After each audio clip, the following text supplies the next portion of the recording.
시청자 여러분 안녕하십니까? 빅5 소식을 시작하겠습니다. 첫 번째 소식입니다. 미국 역대 최악의 라스베가스 총기 참사를 일으킨 스티븐 패덕의 치밀한 범행 계획이 속속들이 드러나고 있습니다. 뉴욕타임즈에 따르면 패덕은 범행 장소인 라스베가스 만달레이 베이 호텔 32층 객실에 머무는 동안 출입문에 방해 금지라는 표시를 걸은 것으로 알려졌습니다.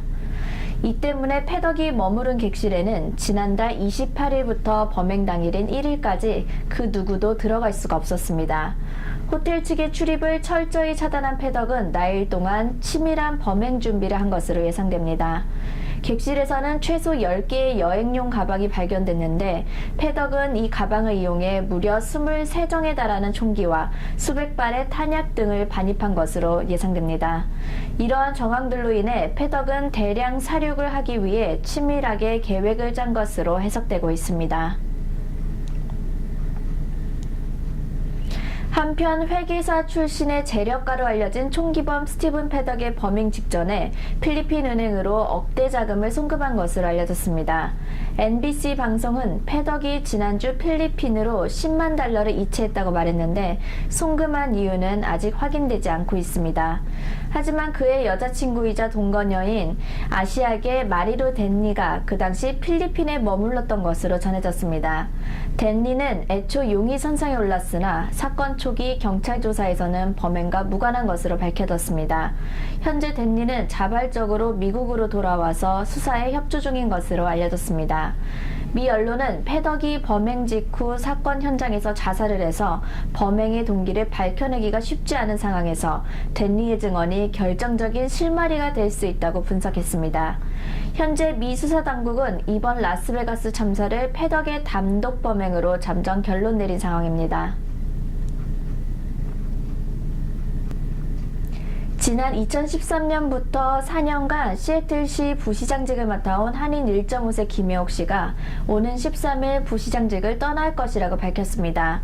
팀 버그스 시애틀시장은 김 부시장이 공식적으로 10월 13일에 부시장직을 떠나 가족에게 집중할 것이라고 발표한 이후 지난 2일 공식 성명서를 통해 지난 4년간 일해온 그의 노고를 격려하고 깊은 감사를 전했습니다. 버그스 시장은 김혜옥 부시장은 시애틀시의 최초 한인 및 동양계 부시장으로서 차이나타운 프로젝트를 비롯해 교육 정책을 위해 일했으며 특히 2015년 9월 오로라 브릿지 사고 당시 시의 한 책임자로서 훌륭하게 대응하는 등 시의 크고 작은 프로젝트와 사업에 이바지해왔다고 설명했습니다. 한인 최초 시애틀 여성 부시장으로 임명됐던 김 부시장은 지금은 고인이 된 어머니가 어린 시절 환경미화원으로 일하면서 겪었던 인종차별과 불평등을 본 후 이민자의 권익을 대변하기 위해 정치계에 뛰어들었습니다. 과거 오바마 전 대통령 정부 시절 아시안 태평양 자문위원으로 활동했던 그는 2013년 12월 시애틀시 대외문제 담당 부시장으로 임명돼 그간 특히 이민자들과 노숙자들의 문제에 헌신적으로 일해왔습니다. 시애틀과 킹카운티 공중보건 당국자들은 잠재적으로 치명적인 양의 강력한 합성 마약인 페타닐이 실제로 함유된 가짜 옥시코돈을 발견하고 가짜 약을 살인약으로 지칭하며 주민들에게 주의를 당부했습니다. 이 가짜 알약은 지난주 워싱턴주 순찰범주연구소에서 분석한 옥시코돈 알약에서 페타닐 양성 반응이 나타나면서 밝혀졌습니다. 이 가짜 알약 뭉치는 킹카운티의 사망한 사람들에게서 발견됐는데 보건당국자는 사망한 사람이 이 약을 과다 복용하고 사망한 것으로 파악하고 있습니다. 옥시코돈은 주로 수술 후에 사용되는 강력 마약성 진통제로 중독이 적고 안정성이 인정돼 널리 쓰이고 있습니다. 원래 옥시코돈의 진통 성분에는 타진이 쓰이지만 이번에 발견된 가짜 옥시코돈에는 강력한 합성 마약 약물인 페타닐이 쓰였습니다. 이 약물은 다른 합성 마약보다 약 100배 강력한 것으로 알려져 있습니다. 이 가짜 약은 형태뿐만 아니라 일부 옥시코돈 알약에서도 볼 수 있는 표시까지 동일하게 돼 있어 환자가 가짜 옥시코돈을 진짜로 착각해 복용할 가능성이 있습니다. 더구나 페타닐은 냄새나 맛이 나지 않기 때문에 일반 환자가 구분하기 쉽지 않습니다. 공중보건당국은 이 지역의 페타닐 사용 증가로 인한 과다 복용 사망자가 급증할 것으로 판단해 이번 사고에 매우 우려하고 있습니다. 시애틀 보건국은 중독성이 있는 불법 과다 약물 복용을 막기 위해서 사용자는 과다 복용을 막을 수 있는 약물인 날록손을 함께 복용하라고 권유했습니다. 이민 및 난민 업무국은 지난 3일 각 언론사에 보낸 긴급 보도자료를 통해 구군 및 국외 추방, 체류신분 박탈에 직면한 저소득층 이민자들을 위한 시애틀 킹카운티 이민자 법률방어 네트워크 서비스 기금 155만 달러를 마련했다고 발표하고 위기에 처한 이민자들에게 홍보해달라고 당부했습니다. 무료 법률 서비스를 받으려면 시애틀시에 거주하거나 직장이 있는 자 또는 킹카운티 거주자, 가계 소득이 연방 빈곤 수준의 200% 미만인 사람, 구군 및 국외 추방 직면 또는 체류 신분 박탈 위험에 처한 이민자여야 하며 자격 여부를 확인하려면 먼저 필리피노 커뮤니티 오브 시애틀, 하우스파크 인포메이션 앤 리소스 센터, 웨스트 아프리칸 커뮤니티 카운슬 중 한 곳으로 연락해야 합니다.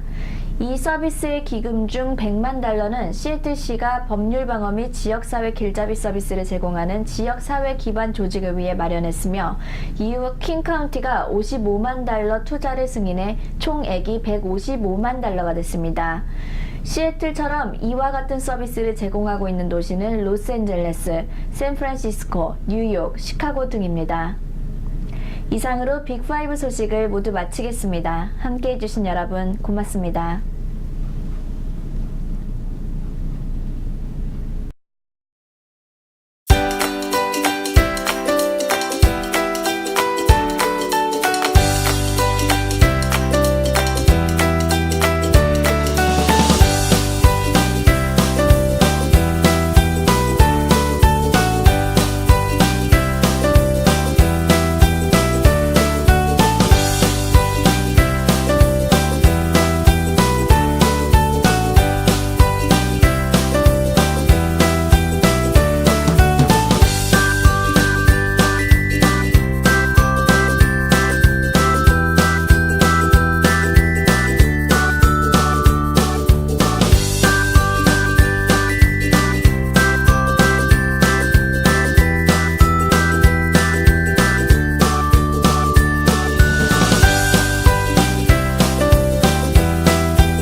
I see blue skies reflection, and everything is blue and blurry.